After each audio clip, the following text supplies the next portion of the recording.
ভাই আপনার কাছে দুইটা বিড়ি ভাই, ভাই আপনি একটা দেন। টানতে টানতে শেষ মুহূর্তে নিয়েছি, এটা তো সুখ টানে, এখন তো দেওয়া যাবে না। স্কাপ হইলো বট, আমি তুমি হেডশট। তোরা আমার ধরতে পারবি না, কি মনে না।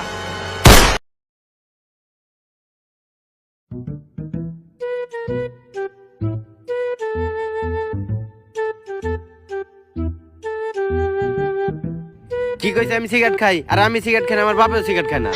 আর আমি সিগারেট খাই, এই কথাটা যদি সত্য হয়, আমি তো এমনি ঠাড়া পরে মরে যাবো। কি আমি সিগারেট খাই আপনার কইছে কারা? আপনি যে আমার টাকা দেন, ওই টাকা জমায় আমি মোমবাতি কিনি, আর ওই মোমবাতি দিয়ে আমি রাতে পরবার বই।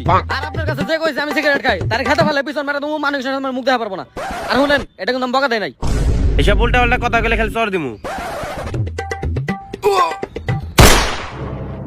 জান কি হয়েছে তোমার? জান আমার হার্ট অ্যাটাক করছে, হার্টের নিচে ব্যথা করতেছে, তাড়াতাড়ি একটা বিড়ি খাও নাইলে আমি বাঁচুম না। এখন বেরি ভাই কই?